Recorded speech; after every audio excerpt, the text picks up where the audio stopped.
কদিন আগে বিজেপি শাসিত রাজ্যে দেখেছেন কতজন মারা গেছে, কতটা এলাকা জুড়ে এই বাজির বিস্ফোরণটা হয়েছে, চেন অফ বিস্ফোরণ হয়েছে পরপর, কতজন মারা গেছে। মৃত্যু কোনো জাস্টিফাই করার নয়, কিন্তু দুর্ঘটনা যদি ঘটে যায় সেটা পুলিশ প্রশাসন দেখছে। অর্থাৎ এই ঘটনাকে সম্পূর্ণ একটা দুর্ঘটনা বলছেন তৃণমূলের রাজ্য সাধারণ সম্পাদক কুণাল ঘোষ। কিন্তু বড় প্রশ্ন হচ্ছে যে প্রশাসনের নাকের ডগায় চলছিল কিভাবে এই বাজি কারখানা। শুভজিৎ, প্রথমের প্রশ্ন যে প্রশাসনিক নজরদারি নিয়ে, কেননা যে জায়গাটায় বাজি কারখানা সেটা যথেষ্ট ঘন জনবসতিপূর্ণ এবং সেখানে বাজি কারখানা চলছিল কি করে। কেননা এই জায়গাটা কল্যাণী রথতলা, একেবারে কল্যাণী এক্সপ্রেসওয়ে লাগোয়া জায়গা, যেখান থেকে কল্যাণী শহরের প্রবেশদ্বার, তার পাশাপাশি কাছেই রানাঘাট পুলিশ জেলার পুলিশ সুপারের দপ্তর।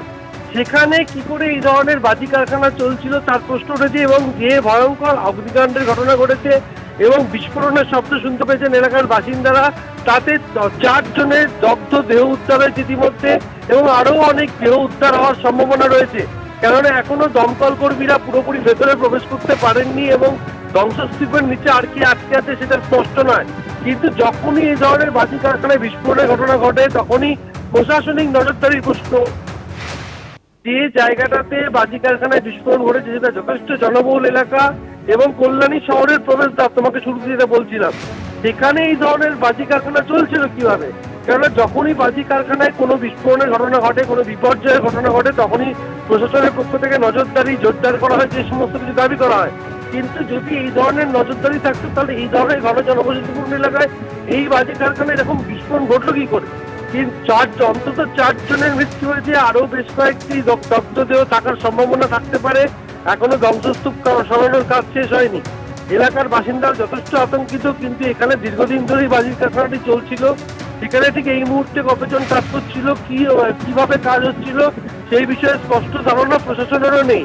সুতরাং 4টি দগ্ধ দেহ উদ্ধার হয়েছে এবং এখনো পর্যন্ত তাদের পরিচয় জানা যায়নি এবং ধ্বংসস্তূপ সরিয়ে আরো দেহ উদ্ধার হওয়ার একটা সম্ভাবনা রয়েছে।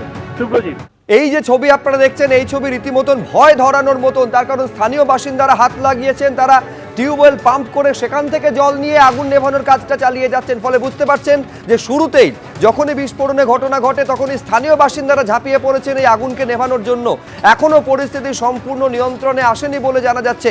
সুজিত মণ্ডল আমাদের সঙ্গে রয়েছেন। সুজিত, এইটা আমাদের জানাও যে দমকল পৌঁছেছে, আগুন কি সম্পূর্ণ নেভানো গেল?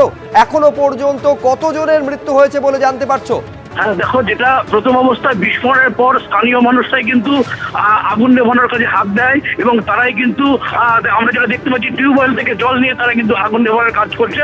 এবং এই ঘটনার পরে ঘটনাস্থলে কিন্তু দমকলের ইঞ্জিন পৌঁছাতে বেশ ব্যাহত হয়েছে, কারণ জায়গাটি যেটুকুনি জানা যাচ্ছে যে ওই এলাকাটি অনেকটাই ছোট জায়গা, দমকলের ইঞ্জিন ঢুকতে সমস্যা। তবুও দমকল কর্মীরা সেখানে উপস্থিত হয়েছেন এবং তাদের তৎপরতায় কিন্তু ঘটনাস্থলে আগুন নেভানোর কাজটা শুরু হয়েছে এবং তারাই কিন্তু দেহগুলিকে উদ্ধার করেছেন। এবং এখনো পর্যন্ত আশঙ্কা করা যাচ্ছে যে হয়তো বা সেখানে আরো দেহ থাকতে পারে। তো এখনো পর্যন্ত মৃত্যু হয়েছে 4 জনের এবং একজন গুরুতর ঝলসানো দেহ তাকে কিন্তু নিয়ে যাওয়া হয়েছে কল্যাণী জওহরলাল নেহরু মেমোরিয়াল হাসপাতালে। তবে যারা মারা গিয়েছেন, যাদের মৃত্যু হয়েছে, তাদের কিন্তু এখনো পর্যন্ত নাম পরিচয় জানা যায়নি। তবে পুলিশ ঘটনাস্থলে গিয়েছে এবং তারাও তাদের নাম পরিচয় জানার চেষ্টা করছে।